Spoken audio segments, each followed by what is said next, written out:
엄마는 제가 그렇게 애틋해? 친딸은 돈 없어서 길거리에 나앉게 생겼는데 주워온 핏줄 일하는 건 가슴이 무너지나 봐? 웃겨 정말. 10손가락 깨물어 안 아픈 손가락 없다지만 유독 시선이 머물고 마음이 쓰이는 자식이 있습니다. 더구나 내 배 아파 낳은 친딸을 두고 보육원에서 데려온 입양딸에게 자꾸만 눈길이 간다면 어떨까요? 머리로는 친딸을 향해야 한다고 하루에도 수백 번씩 다짐하면서도 가슴은 자꾸만 입양딸을 향해 속절없이 기울어지고 맙니다. 핏줄이라는 고리, 천륜이라는 보이지 않는 끈. 우리는 종종 머리로 모두 이해할 수 없는 본능적인 이끌림을 경험하곤 하죠. 여기 평생을 죄인처럼 살면서도 그 알 수 없는 본능에 이끌려 남몰래 눈물을 삼켜온 한 어머니의 기막힌 사연이 있습니다. 가을바람이 제법 쌀쌀해진 오후, 수원 남문시장의 좁은 골목길입니다. 구수한 찌개 냄새와 매콤한 제육볶음 냄새가 골목을 가득 채우는 곳, 바로 강순옥 씨가 운영하는 정겨운 대중식당입니다. 어둡고 무거운 분위기의 고급 식당과는 거리가 먼, 밝고 소란스러우며 사람 사는 냄새가 물씬 풍기는 서민들의 안식처죠. 장터 사람들과 인근 직장인들이 허기진 배를 달래러 오는 이 친근한 공간에서 62의 순옥 씨는 오늘도 쉴 틈 없이 뚝배기를 나르고 있습니다. 벌써 30년째입니다. 뜨거운 가스불 앞을 묵묵히 지키며 억척스럽게 살아온 세월이 그녀의 굽은 등과 굵어진 손마디에 고스란히 배어 있죠. 아지매, 여기 깍두기 좀 더 주소. 아이고, 예요. 지금 당장 갑니다요. 조금만 기다리셔요. 앞치마에 대충 손을 닦으며 종종 걸음을 치는 순옥의 얼굴에는 고단함이 가득합니다. 바로 그때였습니다. 식당 유리문을 열고 맑은 종소리가 경쾌하게 울립니다. 엄마, 나왔어. 손님 많네. 내가 빨리 치울게. 밤샘 야간 근무를 마치고 퇴근한 32의 간호사 딸 지수입니다. 하얀 얼굴에 피곤한 기색이 역력한데도 지수는 오자마자 어깨에 맨 가방만 카운터에 툭 던져두고는 곧바로 주방 앙치마부터 챙겨 입습니다. 소매를 걷어붙이고 능숙하게 빈 뚝배기와 반찬 그릇들을 치우는 지수의 모습, 그 착하고 싹싹한 뒷모습을 바라보는 순옥의 얼굴에 찰나의 따뜻한 미소가 번집니다. 하지만 그것도 잠시. 이내 순옥의 가슴 한구석이 바늘에 찔린 듯 욱신거려 옵니다. 지수는 순옥이 가슴으로 낳은 딸, 바로 7살 무렵 보육원에서 데려온 아이였기 때문입니다. 언제나 자신보다 엄마를 먼저 챙기는 속 깊은 아이. 순옥은 지수를 볼 때마다 고마움과 동시에 말로 다할 수 없는 먹먹함을 느끼곤 했습니다. 그때 평화롭던 식당 골목에 어울리지 않는 요란한 배기음 소리가 울려 퍼집니다. 번쩍이는 고급 외제차가 식당 앞에 멈춰 서고 뒷좌석 문이 열립니다. 순옥의 호적상 진짜 친딸 유진의 등장입니다. 고급 수입 가구점을 운영하는 유진은 시장통 허름한 밥집과는 전혀 어울리지 않는 머리부터 발끝까지 화려한 명품으로 치장한 모습이었습니다. 높은 하이힐 굽소리를 내며 식당 안으로 들어선 유진은 옷에 음식 냄새라도 벨까 코를 틀어주며 미간을 잔뜩 찌푸립니다. 아, 진짜. 엄마, 내가 전화 좀 받으라고 했잖아. 나 지금 당장 매장 물건값 결제해야 한다니까? 돈 언제 보낼 건데? 다짜고짜 금전부터 요구하는 신경질적인 목소리. 순옥은 놀란 가슴을 쓸어내리며 허둥지둥 계산대로 다가갑니다. 친딸 유진에게는 늘 알 수 없는 부채감이 있었습니다. 어릴 적부터 장사하느라 제대로 품어주지 못했다는 미안함, 그리고 유독 살갑지 못하고 늘 겉돌기만 하던 모녀 사이의 거리감 때문이었습니다. 내 배 아파 낳은 자식인데도 품에 안을 때마다 느껴지던 묘한 서늘함. 순옥은 그 모든 것이 자신의 탓이라 여겼습니다. 미안하다. 엄마가 손님이 밀려서 전화를 못 들었네. 이거라도 우선 가져가서 막아라. 밥은 먹고 다니는 거니? 순옥이 꼬깃꼬깃 모아둔 돈 봉투를 떨리는 손으로 건넵니다. 봉투를 낚아채듯 받아든 유진의 시선이 식당 구석에서 묵묵히 행주지를 하고 있는 지수에게로 향합니다. 그리고 유진의 시선 끝에는 자신에게는 돈 봉투를 쥐어주면서도 정작 애틋한 눈길은 입양딸 지수에게 향해 있는 엄마 순옥의 모습이 들어왔습니다. 순간 유진의 눈빛이 차갑고 매섭게 돌변합니다. 엄마는 제가 그렇게 애틋해? 친딸은 돈 없어서 길거리에 나앉게 생겼는데 주워온 핏줄이라는 건 가슴이 찢어지나 봐? 웃겨 정말. 유진아, 너 말이 그게 무슨. 야, 윤지수. 내가 이 집 친딸이라도 되는 줄 아나 본데 착각하지 마. 주워온 주제에 어디서 은근슬쩍 엄마 사랑 독차지하려 들어. 기분 나쁘게. 유진의 날카로운 폭언이 식당 안을 가득 채웠습니다. 그녀는 분을 이기지 못하고 옆 테이블에 놓여 있던 빈 플라스틱 바구니를 발로 세게 걷어차 버립니다. 우당탕 소리와 함께 바구니가 나뒹굴고 숟가락과 젓가락이 요란한 소리를 내며 바닥에 흩어집니다. 소박하고 따뜻했던 식당 안은 순식간에 숨막히는 살얼음판으로 변해버렸습니다. 식사를 하던 손님들도 놀라 숟가락을 내려놓았죠. 하지만 지수는 변명 한마디 하지 않았습니다. 그저 묵묵히 쪼그려 앉아 바닥에 흩어진 젓가락들을 하나씩 주워 담을 뿐이었습니다. 그 가녀리고 쓸쓸한 뒷모습을 바라보는 순옥. 그녀의 가슴은 날카로운 칼로 도려내는 듯한 끔찍한 통증에 시달렸습니다. 친딸을 크게 나무라지도 못한 채 입술만 꽉 깨물며 눈물을 삼킬 뿐이었죠. 소란스러웠던 하루가 지나고 깊은 밤이 찾아왔습니다. 가게 문을 닫고 셔터를 내린 텅 빈 식당 안방. 순옥은 정갈하게 차려진 제사상 앞에 무릎을 꿇고 앉아 있습니다. 오늘은 10수년 전 세상을 떠난 시어머니의 기일이었습니다. 낡은 향로에서 피어오르는 한 줄기 연기를 멍하니 바라보던 순옥의 주름진 뺨 위로 굵은 눈물방울이 툭툭 떨어지기 시작합니다. 어머니, 우리 아기, 내 배 아파 낳은 내 진짜 새끼, 도대체 어디다 버리셨습니까? 예, 어머님. 조용한 방 안에 울려 퍼지는 쉰 목소리. 그것은 시어머니를 향한 며느리의 그리움이 아니었습니다. 25년 전 시어머니의 독단으로 흔적조차 없이 사라져버린 진짜 핏줄에 대한 뼈에 사무치는 원망과 한탄이었습니다. 낮에 보았던 지수의 처연한 어깨와 유진의 도끼 어린 눈빛이 순옥의 머릿속을 어지럽게 교차합니다. 호적에 오른 친딸 유진을 안을 때마다 느껴지던 서늘한 이질감. 반면 피 한 방울 섞이지 않은 입양딸 지수를 볼 때마다 가슴 저 밑바닥부터 끓어오르던 맹렬하고도 뜨거운 애착. 순옥은 제사상 앞에서 엎드린 채 가슴을 치며 소리 없는 오열을 토해냅니다. 피가 거꾸로 솟는 듯한 이 알 수 없는 감정의 굴레 속에서 순옥은 아직 꿈에도 상상하지 못하고 있었습니다. 그녀가 그토록 밤낮으로 애타게 그리워하던 진짜 핏줄이 도대체 어디서 어떻게 살아가고 있는지를 말입니다. 과연 25년 전 시어머니가 무덤까지 가져가 버린 끔찍한 진실은 무엇일까요? 순옥의 잃어버린 진짜 아이는 대체 어디에 있는 걸까요? 어느 날 갑자기 내 세상의 전부였던 하늘이 무너져 내린다는 말. 실감해 보신 적 있으신가요? 평온했던 일상이 지옥으로 곤두박질 치는 데는 그리 긴 시간이 필요하지 않았습니다.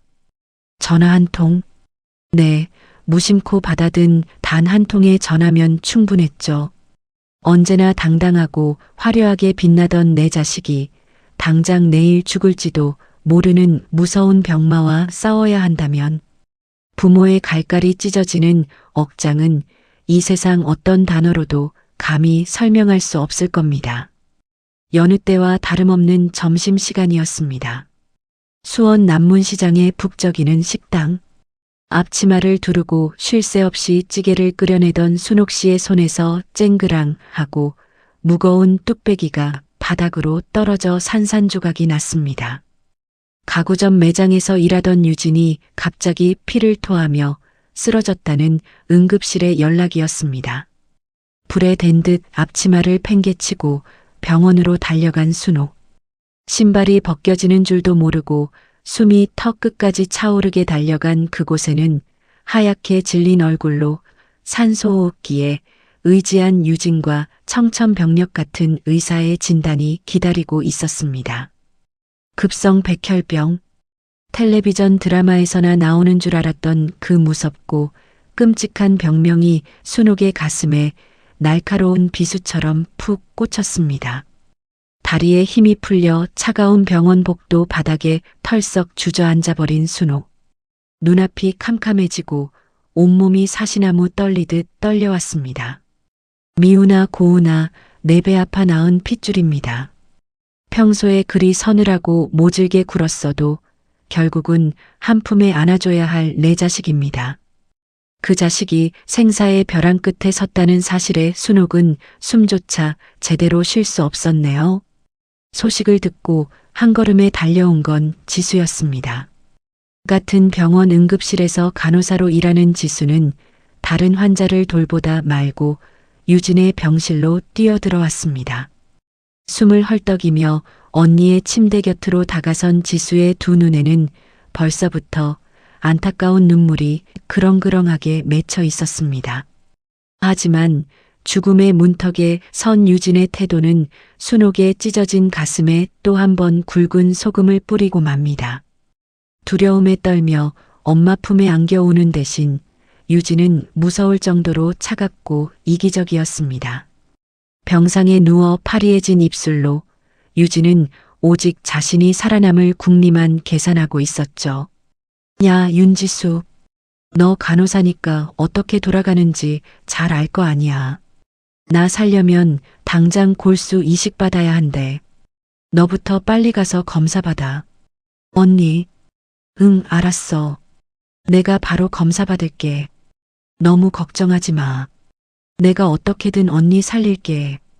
당연히 내가 해야지. 30년 가까이 우리 집에서 공짜 밥 먹고 공짜로 학교 다녔으면 이제 그 밥값은 똑바로 해야 할 거 아니야. 안 그래? 유진의 창백한 입술을 타고 흘러나온 참으로 잔인한 독설. 그 매정한 말은 지수의 여린 가슴을 후벼 팠고 병실 문 앞에서 그 상황을 지켜보던 순옥의 심장마저 처참하게 난도질했습니다. 아무리 다가오는 죽음이 두려워 뱉어내는 생떼라지만 사람으로서 할 수 있는 말이 아니었습니다. 자신을 위해 한치의 망설임도 없이 희생하려는 동생에게 짐승만도 못한 막말을 쏟아내는 유진. 지수는 애써 흐르는 눈물을 삼키며 묵묵히 고개를 숙였습니다. 바로 그 순간이었습니다. 짝! 하는 날카로운 마찰음이 서늘한 병실 안의 공기를 갈랐습니다. 더 이상 참지 못한 순옥이 병실로 뛰어들어와 침대에 누운 유진의 뺨을 세차. 이 몹쓸려나. 내 동생이 널 살리겠다고 피 한 방울 안 섞인 동생이 널 위해 당장 검사부터 받겠다잖아. 그런데 어떻게 그런 무서운 말을 입에 담아. 어떻게. 엄마가 뭔데 날 때려. 내가 틀린 말했어? 쟤 우리 집 핏줄 아니잖아. 유진아, 너 제발 그 입 좀 다물지 못해. 엄마는 진짜 제가 엄마 친딸이라도 되는 줄 알아. 툭하면 제 편만 들고 불쌍한 척하는 꼴 보기 싫어 죽겠는데. 내가 당장 죽게 생겼는데도 저주어온 애가 더 안쓰러워. 유진은 핏발선 두 눈을 부릅뜨고 목에 핏대를 세우며 악을 썼습니다. 뺨을 맞은 충격보다 엄마가 자신 대신 지수를 감싸고 돌았다는 사실에 미친 듯이 폭주하기 시작했죠. 뺨을 내리친 순옥의 거친 손은 허공에서 길을 잃은 채 부들부들 떨리고 있었습니다. 유진의 악에 바친 절규의 순옥은 더 이상 아무 말도 하지 못한 채 제 가슴만 주먹으로 퍽퍽 치며 피눈물을 삼켜야만 했습니다. 살얼음판 같은 병실의 공기는 한없이 무겁게 가라앉았습니다.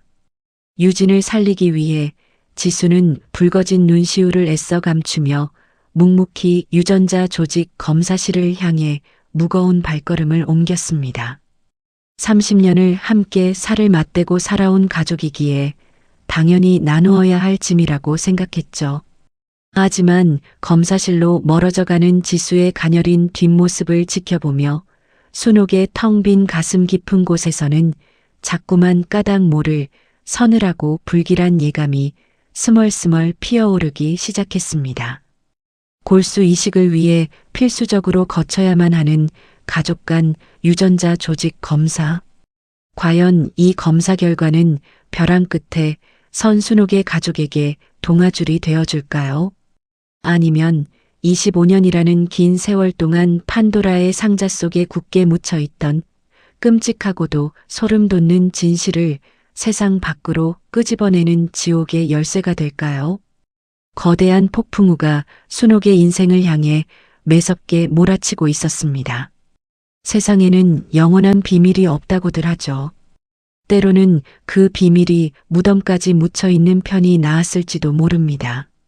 굳게 닫혀있던 판도라의 상자가 열리는 순간 평생을 믿어왔던 내 세상 전체가 가짜였다면 어떨까요? 여러분은 제정신으로 버티실 수 있으신가요? 여기 25년 동안 감쪽같이 속아 살아온 한 어머니의 처절한 절규가 차가운 병원 복도에 울려 퍼지기 일보 직전입니다. 며칠 뒤 유진을 살리기 위한 골수 조직적 합성 항원, 이른바 HLA 검사 결과가 나오는 날입니다. 순옥은 피가 마르는 심정으로 진료실 앞 대기 의자에 앉아 있었습니다. 입술은 바싹 타들어가고 깍지 낀 두 손은 차갑게 식어 있었죠. 그때 굳은 표정의 담당 의사가 진료실 문을 열고 나와 순옥만을 조용히 안으로 부릅니다. 불길한 예감은 왜 틀리는 법이 없을까요? 책상 위에 놓인 몇 장의 서류 봉투. 의사의 입에서 흘러나온 첫마디는 백혈병이라는 진단보다 더 무섭고 잔인한 선고였습니다. 어머님, 검사 결과를 어떻게 말씀드려야 할지 많이 놀라시겠지만 마음 굳게 먹고 들으십시오. 환자인 유진 씨와 어머님은 친자 관계가 성립조차 하지 않습니다. 예, 선생님, 지금 그게 무슨 말씀이세요? 제 배 아파 낳은 제 첫째 딸인데 친자가 아니라뇨. 검사가 단단히 잘못된 거 아닙니까?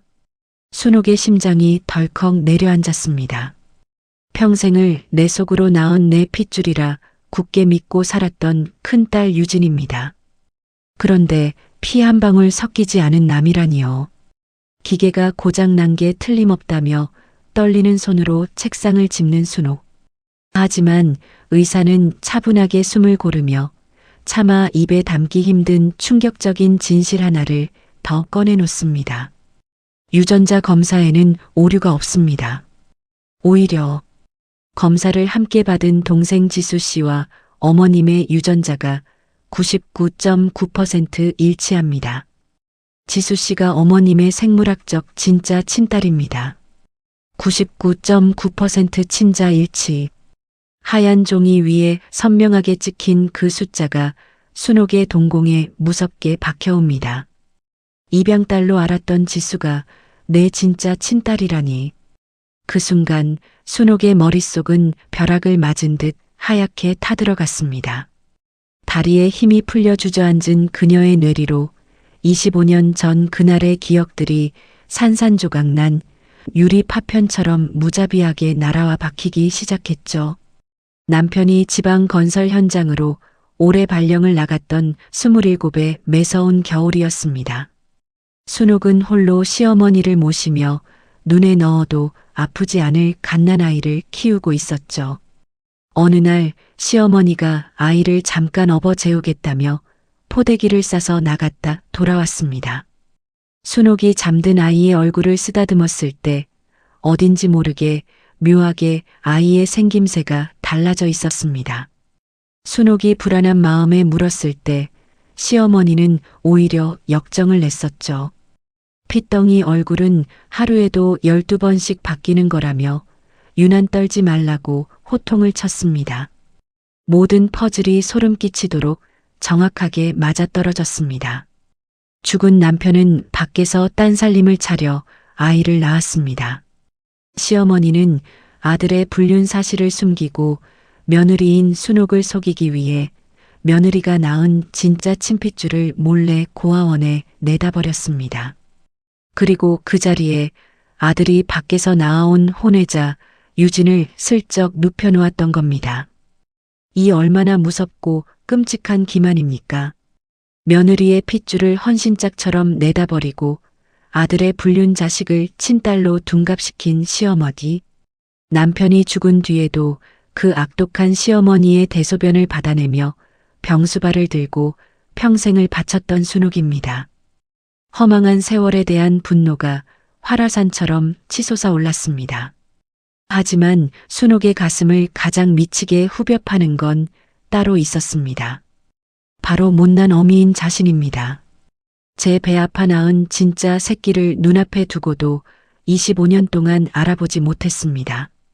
7살 무렵 자원봉사를 갔던 보육원에서 유독 눈길이 떨어지지 않아 애를 태우다 결국 입양까지 했던 아이지수. 그것이 천륜이 당긴 운명의 끈인 줄도 모르고 그저 얄궂은 동정심이라 착각했습니다. 그런데 자신은 친딸 지수를 그동안 어떻게 대했나요? 가짜 딸 유진에게는 행여 기죽을까 돈을 퍼주며 전전긍긍했고 진짜 친딸 지수는 식당 일이나 돕는 식모처럼 부려먹었습니다. 유진이 지수에게 가짜 핏줄이라며 온갖 멸시와 폭언을 쏟아부을 때도 순옥은 그저 눈치만 보며 방관하기만 했습니다. 내 새끼의 가슴에 수천 번 수만 번 대못을 박은 사람은 시어머니도 남편도 아닌 바로 순옥 자신이었습니다. 아, 내가 미친년이지. 눈알이 삐었지. 내 속으로 낳은 내 새끼를 눈앞에 두고도 남의 자식 종년처럼 부려먹었어. 내가 내 새끼를 찢어 죽였어. 순옥은 검사 결과지를 꽉 쥔 채 병원 복도 바닥에 엎드려 짐승처럼 울부짖었습니다. 뼈를 깎는 듯한 처절한 통곡 소리가 적막한 복도를 가득 채웁니다. 주먹으로 제 가슴을 퍽퍽 내리치며 머리를 쥐어뜯는 순옥. 25년 소가 살아온 세월의 억울함은 비할 바가 아니었습니다. 무지몽매한 어미 밑에서 상처받고 멍들었을 지수에 대한 끔찍한 죄책감이 그녀의 숨통을 무자비하게 조여왔습니다. 차가운 타일 바닥을 구르며 피를 토하듯 오열하던 순옥이 문득 고개를 번쩍 듭니다. 눈물 범벅이 된 얼굴에 시뻘건 도끼가 서려 있습니다. 이제 모든 판도라의 상자는 열렸습니다. 가짜 친딸 유진은 병실 침대에 누워 자기부터 살려내라며 당당하게 골수를 내놓으라 생떼를 쓰고 있고 세상에서 가장 착한 친딸 지수는 언니를 살리겠다며 바보처럼 수술실에 들어갈 준비를 하고 있죠. 비틀거리며 자리에서 일어난 순옥이 핏발선 눈으로 유진의 병실을 향해 천천히 아주 천천히 걸음을 옮기기 시작합니다. 25년간 참아왔던 진실이 폭발하는 순간 과연 이 무서운 폭풍우 앞에 선 세 모녀의 운명은 어디로 흘러가게 될까요? 평생을 오만하게 살아온 사람이 한순간에 밑바닥으로 추락하는 기분은 어떤 것일까요? 자신이 굳게 믿고 있던 삶의 뿌리가 송두리째 뽑히고 온몸에 두르고 있던 화려한 비단옷이 사실은 남의 것을 훔쳐 입은 누더기였음을 깨달았을 때 인간은 과연 어떤 선택을 하게 될까요? 진실의 후폭풍은 예고 없이 가장 취약한 순간에 들이닥쳤습니다. 복수심과 죄책감에 휩싸인 순옥이 유진의 병실을 향해 걸음을 옮기던 바로 그 시각. 링거폴대의 의지에 힘겹게 복도를 걷던 유진은 모퉁이 뒤에서 수군거리는 친척들과 간호사들의 대화를 우연히 듣게 됩니다. 조금 전 진료실에서 벌어졌던 일, 99.9%의 유전자 불일치, 그리고 입양딸 지수의 완벽한 친자 일치 확인까지 타인의 입을 타고 넘어온 잔인한 진실은 유진의 심장을 푹푹 찔러댔습니다. 자신이 아버지가 밖에서 낳아온 혼외자라는 사실, 그리고 평생을 고아원 출신이라며 벌레 보듯 짓밟았던 지수가 바로 엄마 순옥의 진짜 핏줄이라는 사실. 그 끔찍한 진실 앞에서 유진은 숨조차 제대로 쉴 수 없었네요.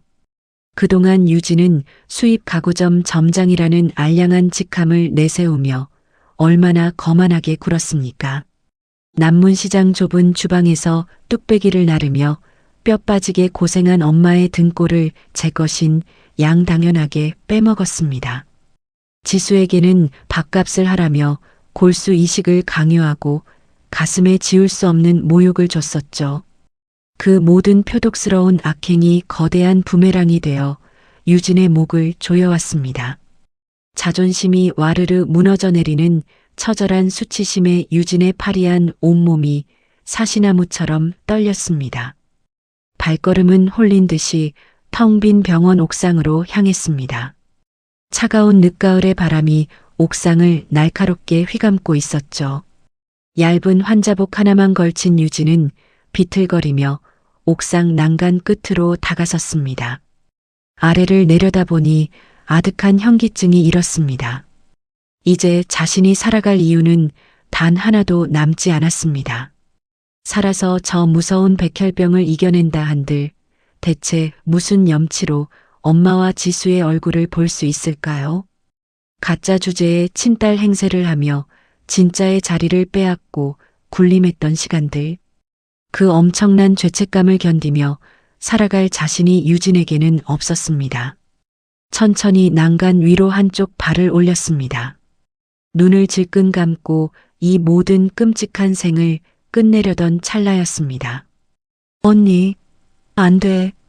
등 뒤에서 날카로운 비명이 공기를 찢더니 누군가 거칠게 유진의 환자복 등덜미를 낚아챘습니다. 지수였습니다. 유진이 사라진 것을 알고 온 병원을 뒤지며 헤매던 지수가 옥상까지 뛰어 올라온 겁니다. 지수의 결사적인 힘에 이끌려 유진은 거친 시멘트 바닥으로 짐승처럼 나동그라졌습니다. 이거 나 꼴도 보기 싫을 텐데 당장 놓으라고. 나 같은 가짜는 그냥 여기서 죽어버려야 해. 유진은 악에 받쳐 소리쳤습니다. 손톱 끝에서 피가 날 정도로 바닥을 긁으며 다시 난간으로 기어가려는 유진. 하지만 지수는 그런 유진의 허리를 온몸으로 꽉 끌어안은 채 절대 놓아주지 않았습니다. 죽일 듯이 발버둥 치는 유진의 어깨 위로 지수의 뜨거운 눈물이 뚝뚝 떨어져 내렸죠. 누가 마음대로 죽으래. 진짜 가짜가 도대체 어디 있어. 언니도 30년 동안 우리 엄마 딸이었잖아. 나한테는 평생 미워도 내 언니였잖아. 내가 널 어떻게 대했는데. 뻔뻔하게 내 자리 다 뺏고 너한테 무슨 짓을 했는데. 흐흑, 내가 미안해서 이걸 어떻게 갚아? 그렇게 미안하면 제발 살아서 갚아. 살아서 죽을 때까지 우리 엄마한테 평생 효도해. 이렇게 비겁하게 혼자 도망치지 말고 제발 살아서 갚으란 말이야. 지수의 피 끓는 외침은 날카로운 꾸짖음이자 동시에 한없이 따뜻하고 깊은 품이었습니다. 복수와 증오 대신 지수는 철천지원수 같은 유진을 온전히 가족이라는 숭고한 이름으로 품어 안았습니다. 그 단단한 포용력 앞에서 유진의 도끼품은 자존심은 눈 녹듯 스르르 무너져 내렸습니다. 평생 처음이었습니다. 유진은 지수의 품에 안겨 가슴을 치며 아이처럼 엉엉 소리내어 울기 시작했습니다. 시멘트 바닥에 주저앉아 서로를 꽉 부둥켜 안고 우는 두 사람. 피보다 진한 그 뜨거운 눈물이 두 사람이 평생 안고 살았던 묵은 상처와 지독한 열등감을 말끔히 씻어내리고 있었습니다. 얼마 지나지 않아 수술실로 향하는 무거운 복도에 두 개의 이동식 병상이 나란히 멈춰 섰습니다. 환자복을 입고 나란히 누운 지수와 유진. 두 사람은 서로를 향해 희미하지만 눈물 머금은 따뜻한 미소를 지어 보였습니다. 굳게 맞잡은 두 사람의 두 손은 벼랑 끝에서 서로를 구원해낸 동아줄이자 끊어질 수 없는 새로운 천륜이었습니다. 드디어 수술실의 묵직한 철문이 닫히고 빨간불이 켜졌습니다. 그 굳게 닫힌 문 앞에는 어느새 달려온 순옥이 무릎을 꿇은 채 두 손을 모으고 있었습니다. 내 속으로 낳아 잃어버렸던 진짜 핏줄, 그리고 내 가슴으로 거두어 30년을 미운 정 고운 정으로 키워낸 가짜 핏줄. 진실은 잔인하고 가혹했지만 순옥에게는 이제 어느 쪽이든 목숨을 바쳐서라도 살려내야 할 소중한 내 새끼들이었습니다. 핏줄의 지독한 배신을 용서라는 위대한 사랑으로 덮은 이 가족. 기나긴 수술의 끝에서 새 모녀는 과연 어떤 아침을 맞이하게 될까요? 시리고 모질었던 인생의 겨울이 끝나고 마침내 찬란하게 꽃피는 봄날이 다가오고 있었습니다. 기적이라는 단어를 믿으시나요? 하늘이 두 쪽 나고 바다가 갈라지는 거창한 일만 기적이 아닙니다. 꽁꽁 얼어붙었던 사람의 마음이 봄눈 녹듯 스르르 녹아내리는 것. 깊은 상처로 얼룩졌던 자리에 기어이 따뜻한 새살이 돋아나는 것. 그것이야말로 우리 삶이 보여주는 가장 위대하고 눈부신 기적이 아닐까요? 해가 바뀌고 벚꽃이 만개한 이듬해 봄입니다. 구수한 찌개 냄새가 풍기는 순옥의 대중식당 앞이 유독 왁자지껄합니다. 앞치마를 질끈 동여맨 싹싹한 여자가 쟁반을 나르며 손님들과 정겹게 인사를 나누고 있죠. 놀랍게도 그 여자는 바로 유진입니다. 화려한 수입 가구점 점장 명함을 버리고 머리부터 발끝까지 명품으로 휘감았던 과거의 허울도 모두 벗어던졌습니다. 그저 수수한 화장에 편안한 티셔츠 차림입니다. 하지만 땀방울이 맺힌 유진의 얼굴은 그 어느 때보다 환하고 눈부시게 빛나고 있네요. 백혈병이라는 무서운 병마를 기적적으로 이겨낸 유진은 퇴원 후 가구점을 깨끗하게 정리했습니다. 그리고 매일같이 시장으로 출근해 엄마 순옥의 일손을 돕고 있죠. 아이고, 순옥 형님은 참 복도 많지. 큰딸이 이렇게 싹싹하게 일도 잘 돕고 얼굴도 예쁘고 아주 복덩어리요. 에이 어르신, 제가 엄마 속 썩인 세월이 얼만데요. 앞으로 평생 이 앞치마 두르고 엄마한테 딱 붙어서 빚 갚아야 해요. 여기 깍두기 더 드릴 테니까 밥 한 공기 더 뚝딱 드시고 가세요. 콧노래를 부르며 빈 그릇을 치우는 유진. 그때 골목 어귀에서 익숙한 인형이 보입니다. 병원으로 복귀해 야간 근무를 마치고 퇴근하는 지수입니다. 멀리서 지수의 얼굴을 발견하자마자 유진은 행주를 내팽개치고 버선발로 마중을 나갑니다. 우리 지수 왔어? 아이고, 내 동생. 밤새 서서 일하느라 다리 퉁퉁 부은 것 좀 봐. 얼른 들어가자. 언니가 제육볶음 따뜻하게 데워놨어. 언니도 아침부터 뚝배기 나르느라 힘들었으면서. 엄마는? 관절도 안 좋으신데 또 혼자 무거운 거 들고 계신 거 아니야? 서로를 향해 쏟아내는 애정 어린 잔소리마저 꿀처럼 달콤합니다. 피를 나눈 친자매보다 더 다정하게 팔짱을 끼고 식당으로 들어서는 두 사람. 주방 안에서 그 모습을 가만히 지켜보던 순옥의 눈가에 촉촉한 이슬이 맺힙니다. 뼈를 깎는 슬픔의 눈물이 아닙니다. 세상을 다 가진 듯 벅차오르는 기쁨과 감사의 눈물이죠. 오늘은 식당 문을 일찍 닫기로 했습니다. 따뜻한 봄바람이 살랑이는 오후 새 모녀가 모처럼 만에 외출에 나섰습니다. 근처 공원은 흐드러지게 핀 벚꽃으로 온통 연분홍빛 물결을 이루고 있습니다. 잔디밭 한가운데 넓은 돗자리를 펴고 앉은 세 사람. 순옥이 새벽부터 정성스레 싼 김밥과 과일이 먹음직스럽게 차려집니다. 유진이 젓가락으로 김밥을 집어 지수의 입에 쏙 넣어줍니다. 지수는 환하게 웃으며 유진의 어깨에 편안하게 기대죠. 순옥은 두 딸의 입가에 묻은 밥풀을 다정하고 조심스러운 손길로 떼어줍니다. 서로의 입에 음식을 넣어주며 까르르 웃음보를 터뜨리는 세 모녀. 흩날리는 벚꽃잎 아래 이들보다 더 완벽하게 행복해 보이는 가족은 세상에 없을 겁니다. 순옥은 가만히 두 딸의 굳은 살 박인 손을 맞잡았습니다. 따뜻한 체온이 손끝을 타고 온몸으로 퍼져나갑니다. 과거의 상처와 원망은 이 따뜻한 봄볕 아래서 흔적도 없이 증발해버렸습니다. 피가 섞이지 않은 유진은 가슴으로 품은 더없이 소중한 딸이 되었습니다. 뒤늦게 찾은 친딸 지수는 벼랑 끝에 선 가족을 하나로 묶어준 든든하고 위대한 기둥이 되었죠. 진실이라는 무서운 폭풍우는 가족을 덮쳤지만 결국 이들을 진짜 식구로 거듭나게 한 가장 큰 축복이었습니다.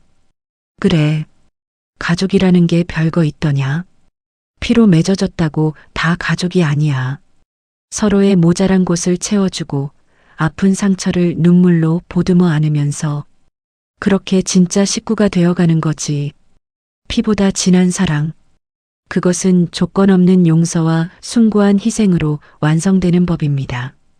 벼랑 끝에서 서로의 손을 굳게 맞잡았던 세 모녀는 앞으로 펼쳐질 수많은 인생의 봄날들을 언제나 함께 걸어갈 것입니다. 단 한 명도 소외되지 않은 채 서로가 서로에게 가장 든든한 울타리가 되어주면서 말이죠. 수원 남문시장 반찬가게 세 모녀의 인생꽃 나들이는 이렇게 뭉클한 감동을 남기며 따뜻한 막을 내립니다. 하지만 우리 주변에는 아직도 남몰래 눈물 훔치며 살아가는 수많은 이웃들의 사연이 숨쉬고 있죠. 감사합니다.